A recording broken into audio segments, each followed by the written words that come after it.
Welcome to another live reaction, the third episode of Kimetsu no Yaiba, like the breakout shonen show hit of the season.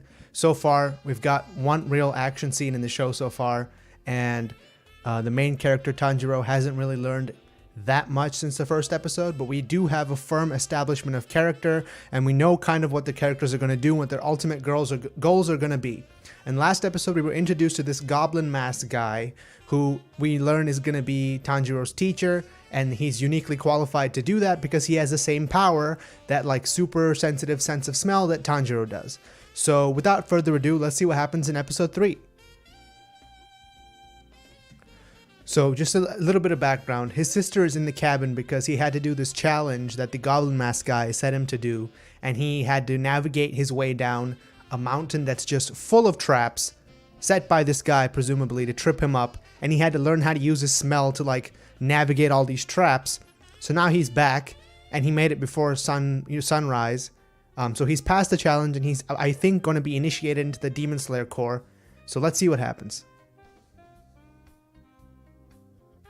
I feel like I say this every time I watch the OP, but every time I watch the OP, just look at all the different character designs that we haven't seen yet that we're going to see, and I think of the one character introduction that we have had, which is that Giyu guy, and how cool he was.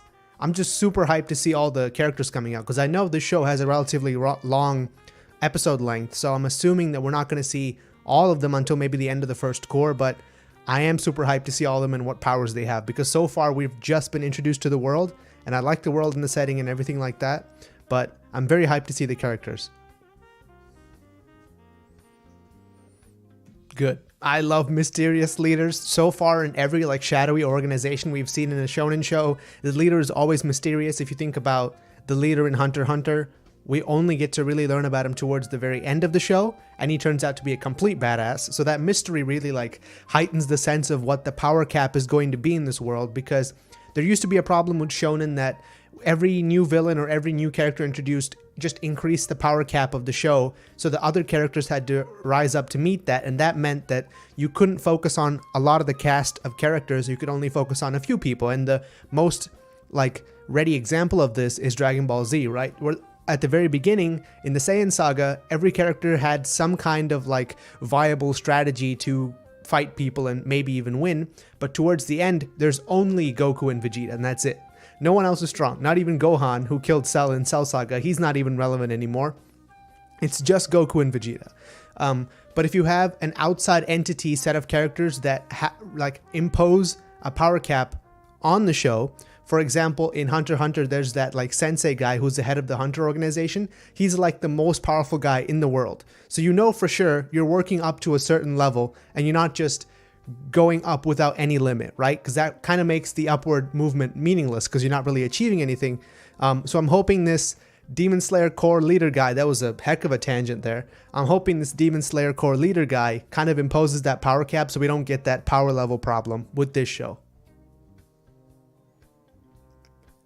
I'm glad they kind of laid out the powers of the demon, because up till now we've kind of been operating on like just a generic demon kind of mythology, and it's good to have the rules of the world laid out so that when they use those rules, like those little known rules to kind of like subvert your expectation of what's going to happen, it can be established that that was something that they were planning from the beginning rather than something they just cooked up, right? And the example of this would be Death Note, where they just tell you the rules at the beginning of every episode because that's what the entire show is about. Ooh, you know what that means. If you have to pass a test, there has to be a test. And what is another word for test? Exam. Oh boy, exam arc. I fucking love exam arcs. Remember Hunter x Hunter? Remember Naruto? Oh yeah, super hype. Let's go. This guy is literally throwing swords at a little boy. I mean, I get that final selection, you're gonna, it's like a live or die scenario out there, but come on, you don't have to start day 2 with like swords. They're like 5 inches from his head. He could just die right here. And there's no point of even thinking about final selection. And when they ask this goblin guy, like, oh, where's your deshi? Where's your pupil? He'd be like, I kind of accidentally impaled him with swords on day 2 of training.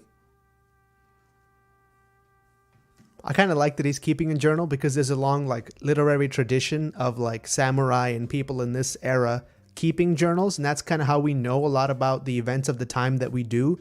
I I don't know any examples of samurais off the top of my head because I'm not well into that, but I am aware of certain journals existing, and like some samurai were even poets and things like that. So it's kind of cool that they're like making a reference to that like literary tradition by having him keep a journal. I hope we get to see her reading this journal at some point in the future. I'm assuming we will, but I'm pretty cool. I want to see how she reacts to that.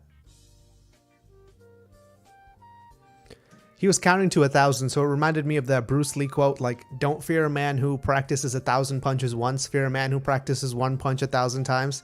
I just thought that was cool, that he was practicing it 1,000 times. That's really cool. That's actually true of like the katanas of the time, like the Edo period. Their metal was not very strong when it was hit like this, so it would break pretty easily. That's kind of the reason why they didn't use it like well into the future. That's why they became like ceremonial swords. So I've never seen that ever addressed in a show ever. So that's pretty cool. I just think it's cool that they're staying like historically true to the setting while incorporating supernatural elements. I think that allows for like a lot of flexibility with the premise of the show, but also like has this added depth because they're referencing real life happenings. I just think that's really cool. Ah, waterfalls. That old staple of martial arts training. What would we do without you, waterfalls? What would we do without you? What? What the heck? She was just sleeping for 6 months? Okay, so I guess she's not going to be active in this narrative at all. When it initially started, I was kind of thinking the dynamic between them would be sort of like the dynamic between Miyamoto Musashi and the girl from his village in the manga Vagabond, where she's kind of like just drifting from place to place, but she knows like she has agency and she does things, and she kind of interacts with characters before or after they interact with Musashi, and it kind of makes for this dynamic where she learns about the things that he's doing after he does them, or he talks to people that he's going to interact with before he interacts with them, and he learns that she was there, and they kind of have like this thing where missed connections type deal going on. That was a pretty cool dynamic, and I see how that wouldn't work in this case, seeing as how she's a demon, but I really just wanted her to have more agency in the story. But I mean, it's okay if it's not. It's still a solid shonen either way. At least they addressed that he is worried about it in like a very tangible, like meaningful way. Otherwise, she'd end up just being like Serenity in the Joey Wheeler like Yu-Gi-Oh arc, where she's vaguely in a coma. She's in a coma for like half the show, but in one of her comas, there are actual stakes, and like Yugi has to lose to Joey or something. It's so vague in that show that she's just like 50% of the time in a coma that it makes her character like completely pointless. And they don't really address her character at all. But I'm glad in this one that he's actually like talking to her and being like, hey, I'm really worried about you. I think that makes it easier for the audience to relate than just having Joey have a flashback to Serenity in a hospital once every 3 episodes. That old chestnut, like when Shifu tells Po, I have nothing else to teach you, you gotta go get the Dragon Scroll now. What's gonna be the Dragon Scroll? I would have liked to see, like, since it's been 1 year, we're told it's been 1 year, his character model looks exactly the same. And if you think about it, like 1 year of solid physical training is going to improve like your musculature. It's going to make you like leaner in the face and in the arms and things like that. Maybe he was pretty lean already since he's been walking around, but he would definitely have bulked up since he's been like swinging his sword and stuff. And there is an anime that does that, right? My Hero Academia, Deku from the start of the story to where he is now, he's like definitely more bulky looking. If you pay attention to over the seasons, they do take effort to draw him more as like a fleshed out teenager looking person, not like a 12-year-old scrub or whatever. And this kid is only like 12 or 13, so I get that, but I would have liked to see that, especially with the amount of attention that they do give to the character designs in this. That would have been like an interesting detail to see. What the fuck? What? Didn't he just say the katanas can't slice things? Okay, I don't even know. Mixed messages, old man, mixed messages. That is my question exactly. What do you mean, slice a boulder? I can slice the rope. There's a big ass rope right here. I can slice that. How am I supposed to slice this boulder? It's not an egg. Cat boy! Okay, let's go. Oh, I'm sorry. Fox boy. Very sorry. If he sliced it, did someone come back and put it back together with super glue or something? Because it looks like it's in one piece to me. Oh, this guy's scary already. Yeah, he seems like he's working really hard, but wasn't working real smart, which is kind of opposite to what we thought his character was going to be from the first episode. We thought he was a smart guy, not a hardworking guy, but it turns out he's a hardworking guy, not really a smart guy. That's a home run, ladies and gentlemen. That's what we call a home run. He hit that boy straight out of the park. Of course, the fox boy has a cute fox girl with him. Why? Why else would there be a fox-related character? I'm gonna guess they're old students that just hang out in these woods because they maybe didn't make final selection or something like that. Maybe. I don't know. That's not creepy at all. I'm just out here in the woods with a stone and millions of samurai fox people. Yo, I love me a good scientific explanation for something that's completely messed up. If you want to remember, there was this movie called Wanted, right? With James McAvoy and Angelina Jolie, where their explanation for like them being able to do weird supernatural stuff with guns. This is one of the pioneers of gun fu, by the way. Like John Wick, not Wanted was way before this, 2007, people. So their explanation was that there are certain people in the world who can make their heart beat at like 300 beats per minute, and that means your perception of time slows down. So I'm liking this whole lung capacity. It reminds me of Hamon from the JoJo series, you know, like just that magic breath type stuff. I mean, it's all based in like traditional martial arts, because in martial arts, like the breath is very important because that's where you get your power from for your strikes and stuff. So I get it, but I just like that scientific explanation for supernatural stuff. Just in-world logic, it's perfect. What? Come on, say something useful. Don't just say stuff that'll make me want to kill myself. So far in this one episode, we've skipped 2 years, right? So he's like 14 years old now.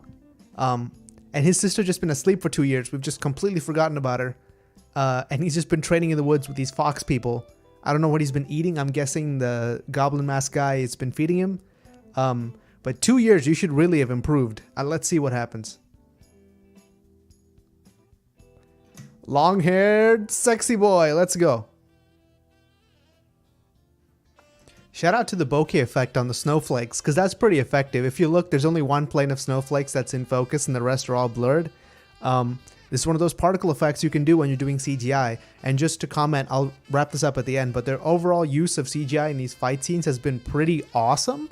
So if this is the level of fight scene that we're going to get, which the magical effects and stuff haven't even come in yet, so this is like the base level that we should expect out of the series. This is a pretty good floor for the action in the show. And just leaving everything aside, the setting, the character design, everything else, just the action would make the show worth watching because the animation is done that well. I mean, this guy has 2 feet on the ground and you have 1 foot in the air and your sword not above your head, so I'm going to guess he wins, but I'm prepared to be surprised.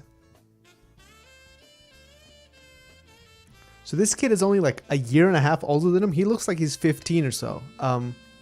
Also, if my mask got cut off and I was somehow expected to like declare defeat, I'll be like, no, you cheesed me. Let's run that back. GG please. They just disappeared into the mist? Come on, you can't do that. Have some accountability. You just wasted 2 years of my life or whatever. Give me like a fox mask at least. Oh, okay. So it's all bullshit. It's a magical mist boulder.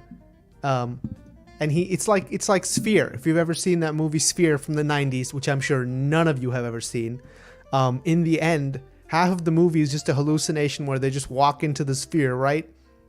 So he just like disappeared into the mist and then came back with long hair and sliced the boulder. I like it. I like mysticism. I like weirdness. This is both. Good on you, show. Keep that mystery going. I like it. Keep the mist coming.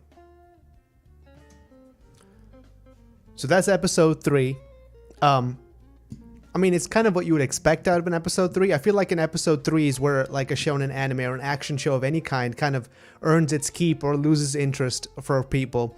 And the first 2 episodes did a very good job just setting up the world, setting up the premise, setting up the characters, setting up some stakes.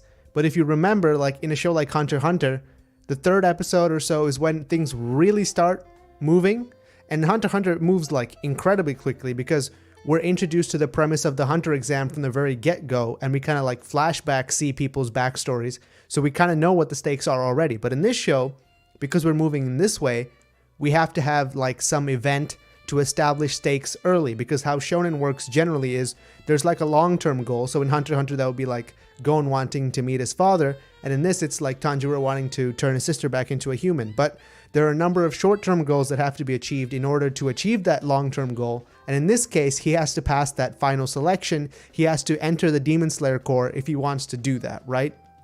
I love how every like shonen has this weird organization that you really want to be a part of.